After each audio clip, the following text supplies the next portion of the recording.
Hello everyone, my name is Anjali and the method that I will be presenting about today is Participatory Action Research, better known as PAR. Participatory action research is employed primarily in contexts where the goal is to investigate social change, empower communities, or address complex real-world problems collaboratively. It is particularly useful in settings where stakeholders, including marginalized or underrepresented groups, seek to have direct impact on the research outcomes that affect their lives. So how is it used? PAR is utilized through a collaborative approach between researchers and participants to identify issues, develop strategies, implement actions, and evaluate outcomes. This method emphasizes co-learning and shared decision-making, ensuring that all voices are heard and valued throughout the research process.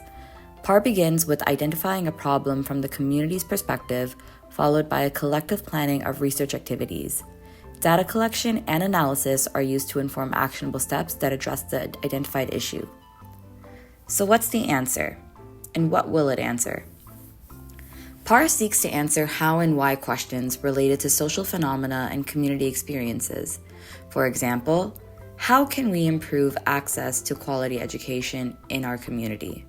But PAR is not only limited to how and why, and can include the other 5 Ws. For example, it can also include what are the implications of positionalities and power relations in the community, which languages will be used with which audiences, what means of communications will be used and how, and finally, what change are we looking forward to with our research?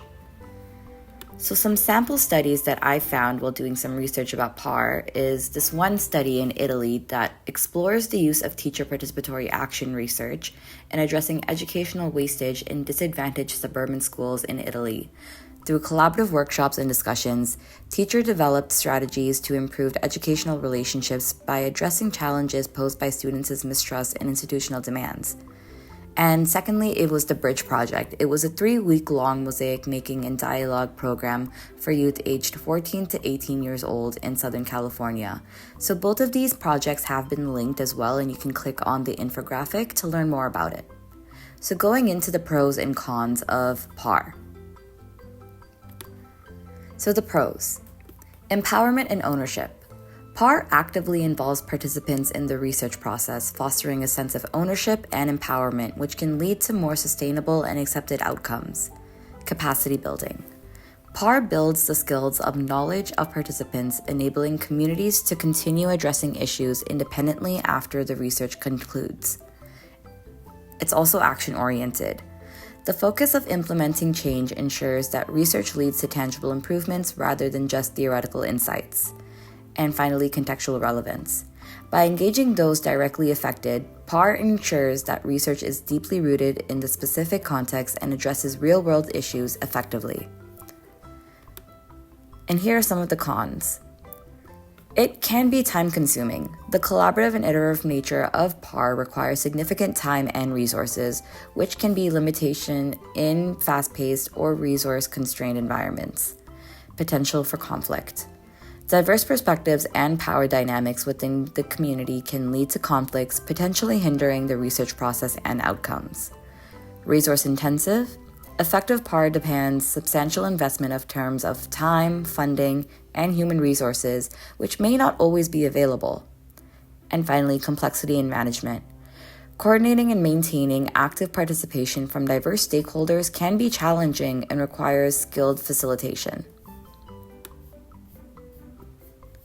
And now we're just going to be going up to the infographic. So here's the reliability when it comes to PAR. Ensuring reliability and validity in participatory action research involves integrating participant feedback and maintaining transparent research practices. Triangulation is used to cross-validate resources through diverse data sources and methods, reducing bias. Researchers also practice reflexivity, regularly reflecting on their biases to maintain objectivity. Consistent documentation and collaborative analysis enhance transparency and credibility, while longitudinal engagement builds trust and deepens understanding. So while PAR offers numerous advantages, it is not without any potential biases or limitations, such as power dynamics. Imbalances between researchers and participants can influence the research process and outcomes, potentially marginalizing certain voices or perspectives within the community. Subjectivity. The collaborative nature of PAR means that research and participant biases can affect data interpretation, leading to subjective findings. Dependence on participant engagement. The success of PAR hinges on active and sustained participation. Lack of commitment or high turnover among participants can disrupt the research process and affect quality of data. So now we're going to be going into the data collection and data analysis part of PAR. The data collection process in participatory action research is collaborative, involving community members as co-researchers. Methods, chosen collectively, can include interview and focus groups conducted by community members, surveys, which are designed and administered together, participant observations, which are community members as they document their own experiences, photo voice, which is pretty cool, and later on I'll show you an example as well. This is where participants use photography to share their perspective. Community mapping, visualizing local issues and resources, storytelling, sharing narratives relevant to research, and participatory workshops, interactive sessions for data gathering and analysis.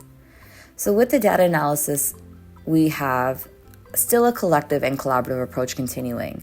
So this can also include coding, where participants identify themes and qualitative data together, thematic analysis, where groups collectively explore patterns and meanings, participatory visualization. Visual representations are created and interpreted as a group.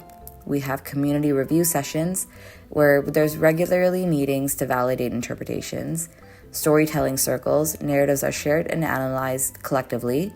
Participatory mapping, visual data is collaboratively interpreted, and the mixed methods triangulation, combining quantitative and qualitative data for a comprehensive analysis. So researchers and community members engage in ongoing dialogue to ensure interpretations accurately reflect local perspectives. This approach values diverse knowledge systems and aims to produce findings that are meaningful and actionable for the community. The goal is to generate collective understandings that can inform practical solutions and social change initiatives. So at the bottom, we have an infographic as well, where we have the key principles of PAR. And this is sourced by Schneider 2012. So first we begin with a commitment to the participation of ordinary people as co-researchers are involved in every aspect of research. Respect for all knowledge of all participants, mutual learning among participants, attention to the needs of marginalized or disempowered groups and people, action to promote social justice for those marginalized and people like them. And finally, we have the key goals of PAR, which is to produce practical knowledge, to take action and make the knowledge available, and finally, to be transformative, both socially and for the individual who take part. So over here, we have 3 links that will take you to different PAR resources to help you get a better understanding of PAR and to give you some cool inspiration in case you want to take this into your own classroom or have any further questions about PAR, or you just want to pursue any interests. Overall, I just want to say thank you so much for taking the time to listen to my presentation, and thank you.